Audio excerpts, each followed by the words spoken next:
প্রতিটা মানুষের জীবনেই কিছু না কিছু কষ্ট থাকে, যেই কষ্টের কথা কাউকে শেয়ার করা যায় না।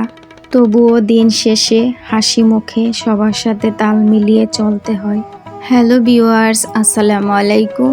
সকাল সকাল ঘুম থেকে উঠে কুয়াশা মাখা ভোরবেলায় চলে গেলাম জমি থেকে টাটকা সবজি তুলতে।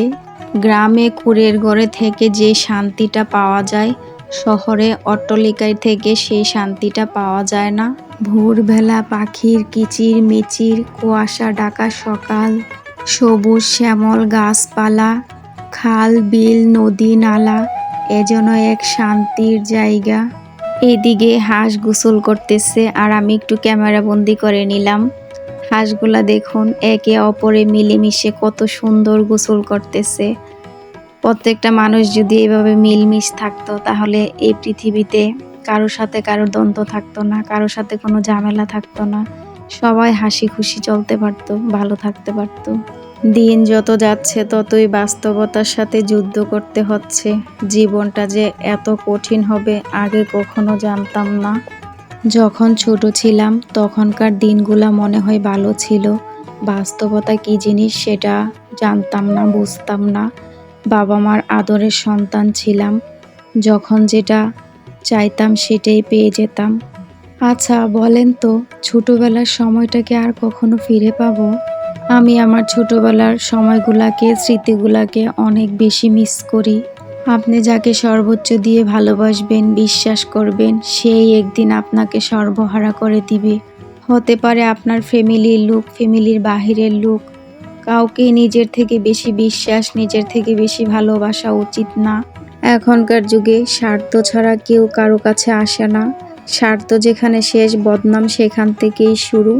এটাই বাস্তব।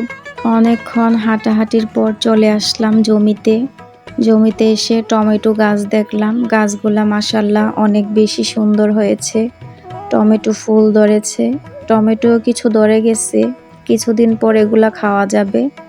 আর এদিকে আমি লাল শাক উঠিয়ে নিচ্ছি, আজকে লাল শাক রান্না করব। আর জমি থেকে সাথে সাথে টাটকা লাল শাক তুলে নিয়ে রান্না করলে কিন্তু সেই লাল শাক খেতে ভীষণ ভালো লাগে, মানে মজা লাগে। এই জমিতে অনেক ধরনের সবজি লাগানো হয়েছে, মানে শীতের মধ্যে যে সবজিগুলা পাওয়া যায় কম বেশি সব ধরনের সবজি এখানে লাগানো হয়েছে। আমরা কিছু খাবো আর কিছু সবজি বাজারে নিয়ে বিক্রি করব। এত সবজি তো আর একার পক্ষে খাওয়া সম্ভব না, যার জন্য কিছু সবজি বাজারে বিক্রি করা হয়। এখনো পুরোপুরি সব ফসল হয় নাই, তবে কিছুদিনের মধ্যে সব ধরনের ফসল হয়ে যাবে।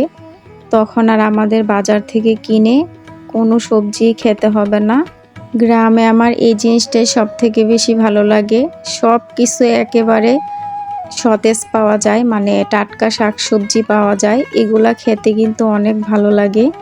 আমি অনেকগুলা লাল শাক উঠিয়ে নিয়েছি। এগুলা উঠানো অনেক বেশি কষ্টকর। আমি কিছুক্ষণ উঠানোর পর আমার জামাইকে বললাম, তুমি এখন কিছু উঠাও, আমি আর পারতেছি না উঠাইতে। আর আমি এদিক দিয়ে ভিউটা একটু ক্যামেরা বন্দি করতেছি। আমার কথা হলো, গ্রামে থাকবো, আমি বাজার থেকে কিনে কেন শাকসবজি খাবো? নিজের জমিতে চাষ করে তারপর টাটকা টাটকা শাকসবজি খাবো। শরীর, স্বাস্থ্য, মন সব কিছুই ভালো থাকবে। আজকে সকালটা ছিল আমার জন্য অনেক বেশি স্পেশাল। প্রায় 1 বছর পর আমি এরকম ভোরের কুয়াশা মাখা সকাল দেখতে পেয়েছি। সকালবেলা ঘুম থেকে উঠতে লেট হয়ে যায়, যার জন্য ভোরের সকাল আর দেখা হয় না। আজকে ফাইনালি ভোরের সকাল দেখে নিলাম, কুয়াশা মাখা শিশির ভেজা সকাল। আমার কিন্তু আজকের সকালটা ভীষণ ভালো লেগেছে। আজকের ভিডিওটি এই পর্যন্তই। সবাই ভালো থাকবেন, সুস্থ থাকবেন আর আমার জন্য দোয়া করবেন। আল্লাহ হাফিজ।